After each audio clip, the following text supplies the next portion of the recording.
Welcome folks, welcome to the last episode of horror only challenge. जिनको नहीं पता, जो मेरे चैनल या मेरी सीरीज़ को फॉलो नहीं कर रहे हैं, उनको मैं बता दूं, ये हॉरर चैलेंज जो है ना, ऐसा है कि मैंने 30 दिन के लिए अपने आप को चैलेंज किया था कि मैं सिर्फ हॉरर जॉनरा की मूवीज़ देखूंगा, उसके अलावा कोई और जॉनरा की मूवीज़ नहीं देखनी। और ये पूरे 30 दिन तक करना था, 30 डेज़ तक। इस चैलेंज में मैंने बहुत अच्छी अच्छी मूवीज़ देखी, काफ़ी डिफ़िकल्टीज़ को भी फेस करना पड़ा। एक अलग लेवल का एक्सपीरियंस था जो कि हमेशा मेरे दिल के करीब रहेगा। और जिस जगह और जिन हालातों में ये हॉरर मूवीज़ मैंने देखी और ये चैलेंज किया ना, उसे सुनने देखने के बाद तो आप ज़रूर हैरान हो जाओगे। मैंने अभी भी एक बात की है कि ये एक्सपीरियंस हॉरर मूवीज़ देखना और ये पूरा चैलेंज, ये मेरे दिल के बड़ा करीब है। अब आम बंदा होगा वो कहेगा मतलब कि एक हॉरर चैलेंज, जहाँ हॉरर मूवीज़ देखनी, वो भी इतनी देर के लिए, ये टॉर्चर है, ये दिल के करीब कैसे हो सकता है। इसको समझने के लिए आपको ये पहले जानना होगा कि मेरा हॉरर मूवीज़ के साथ ऐसी क्या हिस्ट्री है, ऐसा क्या चीज़ है जो इतना स्पेशल है ये चैलेंज मेरे लिए। ऐसा भी नहीं है कि मैं बहुत स्ट्रॉन्ग हूँ कि ये चैलेंज मेरे लिए हलवा था, मैंने बड़ी आसानी से मूवीज़ देख ली। और ऐसा भी नहीं था कि मूवीज़ इतनी बेकार थी, उनमें हॉरर नहीं था। इंस्टेड इसके बिल्कुल ऑपोजिट था। मैं हॉरर मूवी से बहुत ज़्यादा डरता हूँ, मतलब सच में बहुत डरता हूँ। एक नॉर्मल बंदा जो एक हॉरर मूवी से डरता होगा, उससे डबल ट्रबल मैं कोई डरता हूँ। हमेशा ही यस जिन और चुड़ैलों से डरता आया हूँ। जैसा मेरा चाइल्डहुड गुजरा, जिस तरह के लोग मेरी लाइफ में थे, और जैसे मेजॉरिटी टाइम मैं अपनी लाइफ में बस डरता ही आया हूँ, किसी एक चीज़ से डरना, उस चीज़ से डरना। तो मूवीज़ भी इन्हीं चीज़ों का एक पार्ट थी, उन्हीं सब डर का एक पार्ट थी। एक साफ साफ इंसिडेंट्स मेरे दिमाग में अभी रिपीट हो रहा है, जो मुझे बहुत अच्छी तरह से याद है कि उस टाइम कौन कहाँ बैठा था, मैं क्या कर रहा था और क्या हो रहा था। उस टाइम में DVD होते थे हमारे पास, तो ना वो लगा के सारी फैमिली वहाँ पर बैठ के हॉरर मूवी इंजॉय कर रही थी, और मैं यहाँ कोने में रो रहा था। मैंने अपने कानों में हाथ रखे थे क्योंकि मैं आवाज़ नहीं सुनना चाह रहा था, क्योंकि जब भी फिर मैं आवाज़ सुनता था और पीछे हॉरर मूवी चल रही है, तो मेरी अपनी इमेजिनेशन शुरू हो जाती थी, जो कि फिर बहुत वाइल्ड हो जाती थी। मुझे बहुत डर लग रहा था। मुझे अभी तक याद है, मैं ये सोच रहा था कि कोई आ जाए मेरे पास, कोई फैमिली वाले मूवी बंद कर दें, या तो कोई मुझे समझ ले, मुझे सपोर्ट करे कि मुझे डर लग रहा है। और मैं बहुत छोटा था उस टाइम, बट ऑफ कोर्स ऐसा कुछ नहीं हुआ। वो सारे मूवी को एंजॉय कर रहे थे और मैं यहाँ कोने बैठ के रो रहा था। नाइटमेयर्स तो मेरी पूरे के पूरे चाइल्डहुड का एक बहुत ही बड़ा पार्ट है। मुझे अभी भी याद है कि ड्रोने सपनों से डरते हुए मैं रातों को सोता भी नहीं होता था। हमारे पास उस टाइम में कंप्यूटर आ गया था, तो ना वहाँ पर मैं कोई कार्टून वगैरह लगा लेता होता था, क्योंकि मुझे रात को सोना नहीं होता था और फिर मुझे डर लगता था, तो फिर मैं वो कार्टून देखता रहता होता था। मुझे अभी भी याद है कि एक इंडियन हॉरर मूवी थी जिसको मैंने सिर्फ म्यूज़िक सुना था, थोड़े से क्लिप्स देखी थी जो कि ड्रोनी भी नहीं थी, और मेरी बहन ने बस समरी बताई थी कि मूवी में होता क्या है। सिर्फ उन्हीं चीज़ों से मुझे हर रोज़ ड्रोने ख्वाब आते थे। वो म्यूज़िक बार बार मेरे माइंड में रिपीट होता था। और अक्सर ऐसी चीज़ें हैं जो कि आप नहीं चाहते कि आप उन्हें इमेजिन करें, उन्हें सोचें, पर फिर भी आपके दिमाग में वो इमेजिन होती हैं, वो चलती हैं और आप उनके पास सोचते रहते हो। वो चीज़ बहुत बार होती थी। और नाइटमेयर्स तो अलग है, हर रात जागना, वो मैंने आपको बता दिया। तो आप इमेजिन ही कर सकते हो किस लेवल में मेरे मेंटल स्टेट फकडअप हुई होगी ना। ऐसा भी नहीं है कि बड़े आके ये सब कुछ ख़त्म हो गया, हाँ कम हो गया था, जिससे मैं बहुत रिलीव्ड फील हुआ। फिर मैं कभी हॉरर मूवीज़ की तरफ नहीं जा पाया, क्योंकि मैं वो चाइल्डहुड की चीज़ों को रिपीट नहीं करना चाहता था, और वो जो सफरिंग थी उन्हें नहीं झेलना चाहता था। बट मेरे अंदर का जो सिनेफाइल था ना, वो हमेशा फैसिनेटेड होता था। इस हॉरर मूवी को इतनी अच्छी रेटिंग मिल गई, इस हॉरर मूवी के साथ ये डायरेक्टर जुड़ गए, हॉरर मूवीज़ को अवार्ड्स पे अवार्ड्स मिलते रहते थे। तो ये चीज़ हमेशा मेरे दिमाग में थी कि कभी ना कभी तो इन सारी मूवीज़ को देखूँगा, ज़रूर देखूँगा। बट ये एक्सपेक्टेड नहीं था कि इस तरह से देखूँगा। और अब मैं तुम्हें पूरा माहौल बताऊँ, और जिस इन्वायरमेंट में मैं रह रहा था ना, मुझे अभी न्यू अपना रूम मिला था, मेरा पर्सनल रूम, और मैं उसमें अकेला होता था। शुरू दिनों में दरवाज़ा खुला होता था, पर बहुत जल्दी मुझे पता चल गया मेरी मेंटल स्टेट ना आउट ऑफ कंट्रोल जा रही है। मैंने दरवाज़ा फिर बंद करना शुरू कर दिया, पर बंद करने के बाद भी बहुत ज़्यादा ऐसी शिट्स मेरे साथ हुई है ना। और ये मेरे रूम, और यहाँ मैं सोता हूँ, यहाँ रहता हूँ तो ये लाइट मैंने जलाई, ये बंद की, और ऐसा पूरा इन्वायरमेंट होता था, ये पूरा मॉल होता। मैं सुबह सोता होता था और रात को पूरी जागता था, रात को मूवीज़ वगैरह देखता था। तो सिर्फ वो RGB जा रही होती थी, इस अंधेरे में मैं हॉरर मूवीज़ देखता था। और अभी तो ये रूम दिखाया ना, अभी फ्लोर दिखाता हूँ। इस पूरे के पूरे फ्लोर में मैं अकेला होता हूँ। फर्स्ट फ्लोर में सारी मेरी फैमिली है। अभी वो नीचे देख रहे हो सीढ़ियाँ, वो नीचे फ्लोर में जाती हैं, वो भी कभी लाइट कभी नहीं जा रही होती थी, और भी पूरा अंधेरा होता था। और जब मैं चैलेंज कर रहा था, मेरी दिमाग की दही हो रखी थी, कहीं कुछ भी नहीं है तो कहीं साए देख रहा हूँ, कहीं आवाज़ें आ रही हैं, मतलब दिमाग मेरा बिल्कुल ख़राब हो चुका था। कुछ तो कॉमन चीज़ें हैं जो कि आपके साथ भी हुई होंगी, जैसे लाइट बंद करके भाग कर आना कि पीछे जिन आ रहा है।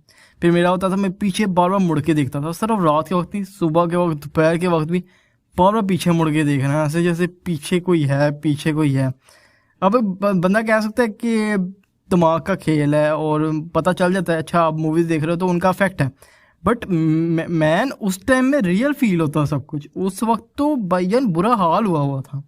फिर ऐसा भी होता था कि जब PC में मूवीज़ देखता हूँ मैं, तो मैं पिलो लेके देखता हूँ, बट जब चादर के अंदर ब्लैंकेट लेकर मोबाइल में देख रहा हूँ तो इतनी सी में हिम्मत नहीं होती थी बंदा अपना रुख बदल सके।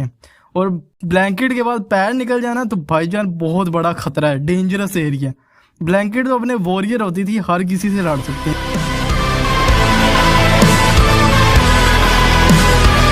फिर इस लाइट ने बड़ा तंग किया। अब इसका ये है कि इसको जब ऑन करो तो यहाँ से पकड़ के हिलाते हैं, फिर जाके ये जलती है। तो जब ये खुद जल बुझ जाती थी ना, तब मतलब, और ओ मैन, ये चीज़ तो मुझे सबसे ज़्यादा इसने मुझे परेशान किया था। टिल दिस डे, अभी तक, आज तक मेरे साथ ये मेरा स्टैटल रिस्पॉन्स जो है ना, बहुत आई है। मतलब मैं छोटी छोटी चीज़, कोई आवाज़ होगी या कोई, मतलब कि सिर्फ कोई मेरे सामने एकदम से आ भी जाता है ना, मतलब कुछ भी नहीं, नॉर्मल ही है, तो मैं बहुत चौंक जाता हूँ और मेरी पूरी बॉडी कांप जाती है ना। तो मेरा स्टैटल रिस्पॉन्स बहुत आई हुआ था, तो इसको लेके बहुत परेशान था, क्योंकि सिर्फ कोई कमरे में आता ही था मैं पूरा डर जाता था, मेरी पूरी बॉडी कांपने लग जाती थी, मेरा दिल रुक जाता होता था। मैं ऐसे फिर हाथ रखता था कि सांस है, मेरा दिल दोबारा चलना शुरू हो जाए। मैं कमरे से नहीं निकलता था, ऐसे ही कोई एकदम से आ जाएगा, ऐसे ही कमरे के बाहर कोई खड़ा हुआ है। और इतना मेरा दिमाग ख़राब था, मैं मतलब दीवार में कुछ मुझे लग रहा है ना, तो मैं उसे इतनी देर तक घूरता रहता था, देखता रहता था। और मेरे कमरे में ये लैडर्स पड़ी थी, सीढ़ियाँ पड़ी थी, तो इसकी कोई मतलब ये चीज़ें उतरी हुई थी, मतलब इससे तो बहुत बुरा, इनकी आवाज़ें कितनी बार आई हैं। और ये जो है मतलब पूरा मेरा फ्लोर जो है ना, पूरा खाली होता है, यहाँ से भी बहुत आवाज़ें आती थी। शुरू में मैंने सोचा चलो बिल्ली होगी, चूहा होगा, बट बाद में मुझे अभी तक याद आ रहा है, मैं याद आ रहा हूँ ना, कि मतलब कुछ भी नहीं, कोई चूहा नहीं, कुछ भी नहीं, तो आवाज़ मेरे फक्ड अप हुआ होता था मेरा ब्रेन, ठीक है। अभी मैं मजाक में बातें कर रहा हूँ, पर उस टाइम में जब ये सब कुछ हो रहा था ना, तो मेरा मतलब इमेजिन नहीं कर सकते हो आप, ठीक है। तो ये चैलेंज बिल्कुल भी आसान नहीं था। चैलेंज यही तो होता है जो करने में डिफ़िकल्ट हो रही है, इसकी तो भाईजान बुरा हाल, फट के हाथ में आ गई थी, ठीक है। तो ये बिल्कुल भी ईजी नहीं था और मजाक बिल्कुल भी नहीं था भाईजान। ये मैंने अपने आप से ज़रा सा भी एक्सपेक्ट नहीं किया था। मैंने कभी नहीं सोचा था कि मैं ऐसा चैलेंज करूँगा इस तरह से। मेरे जैसा बंदा, जितनी थोड़ी सी मैंने आपको डिस्क्रिप्शन दी है, उससे आपको थोड़ा सा तो अंदाज़ा हो गया होगा मैं किस तरह का मेरा चाइल्डहुड रहा है और हॉरर मूवीज़ के साथ मेरी कैसी हिस्ट्री रही है। इसलिए जितना आप सरप्राइज हो, उससे ज़्यादा सरप्राइज मैं था कि ये मैंने कैसे कर लिया और कैसे हो गया। हालांकि वो फीलिंग अभी तक मुझे याद है। चैलेंज ख़त्म होने में मुझे अपने आप पे बहुत प्राउड हुआ था, मुझे अच्छा भी लग रहा था, पर मैं इमोशनल भी हो गया था। मतलब फाइनली, मतलब मैंने कर लिया, मैंने अपने फियर को ओवरकम कर लिया। जो ज़िंदगी भर मुझे पूरा डर था, उसका फाइनली मैंने फेस कर लिया। मतलब बहुत बड़ी चीज़ थी ये मेरे लिए, इसलिए ये स्पेशल है, बहुत स्पेशल है। ये चैलेंज मेरे दिल के करीब है। एक्सपीरियंस और इतनी अच्छी अच्छी मूवीज़ भी ऑफ कोर्स डिस्क्राइब नहीं कर सकता अल्फाजों में।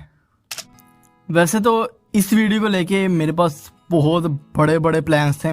जब मैंने ये चैलेंज किया था तो फिर मेरे पास काफ़ी ज़्यादा आइडियाज़ थे। एक फाइनल आइडिया मैंने किया था कि एक शॉर्ट फिल्म शूट करूँगा और उसको हॉरर चैलेंज वाले वीडियो की स्टार्टिंग में डालूंगा। हालांकि मैंने शूट करने की कोशिश की तो पता चला अच्छा जी लाइटिंग भी चाहिए होगा, अगर डायरेक्टर मैं बनता हूँ कैमरा मैं पकड़ता हूँ तो एक्टर भी तो चाहिए होगा।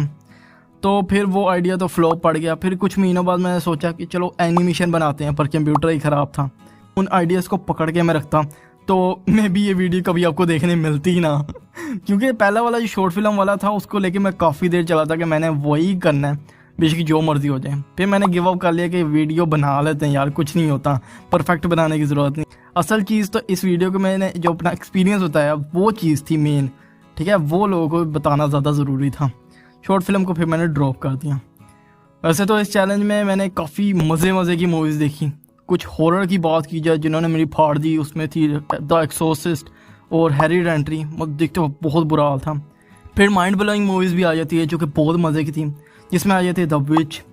फिर मैंने कुछ ऐसी मूवीज़ भी देखी जिसमें आती इट फॉलोज, जेनिफर्स बॉडी या डोंट ब्रीद। इनको देखते हुए मुझे डर नहीं लगा। अब ये बड़ी अजीब बात है क्योंकि मैंने इंटरनेट में देखा था तो लोग कह रहे थे कि इन मूवीज़ को उन्होंने देखा, उन्होंने डर लगा, उन्हें हॉरर मूवीज़ जेन्युइनली लगती हैं। बट एक्चुअल में ये मेरे लिए हॉरर नहीं थी। मैं इनको हॉरर की कैटेगरी में डालते वक्त ही सोचूंगा। अब ये पता नहीं ये क्या माजरा है कि इनको गलत जॉनरा में डाल दिया या मैं ही बहुत ज़्यादा स्ट्रॉन्ग हूँ, मुझे डर ही नहीं लगता। पता नहीं क्या बात है, मुझे समझ नहीं आ रही। पर इस हॉरर वाली फ़िलोसफी को मैं समझना चाहता हूँ, इसलिए मैं चाहूँगा कि आप जो है ना कमेंट्स में जाओ और लिखो क्या ये मूवीज़ आपने देखी हैं। अगर देखी हैं तो आपका इनके साथ क्या एक्सपीरियंस रहा है, मतलब डर फील हुआ है और किस तरह का डर फील हुआ है। वाकई में आपको ये हॉरर मूवीज़ लगती हैं, इन्हें देखते वक्त आप 2 मरतबा सोचोगे कि इसे देखना है कि नहीं। मुझे कमेंट्स में ज़रूर बताओ क्योंकि मैं जेन्युइनली इंटरेस्टेड हूँ इस बात को जानने के लिए ना। और ये जो सारी मूवीज़ का मैंने नाम लिया है इनके ऊपर मैंने सेपरेट वीडियो बनाई है, एक पूरी सीरीज़ चलाई है। अगर आपको नहीं पता वो मैंने पूरी प्लेलिस्ट बनाई है, ये रही। मैं अपना ओपिनियन दिया तो ये जाकर ज़रूर देखिएगा। उसके अलावा आपको बहुत थैंक यू इस वीडियो को अगर आपने पूरा देखा। इस तरह की और भी काफ़ी ज़्यादा वीडियोज़ आपको दिखती मिलती रहेगी, मूवी से रिलेटेड और के पॉप से रिलेटेड भी मैं वीडियोज़ थोड़ी बहुत बनाता हूँ।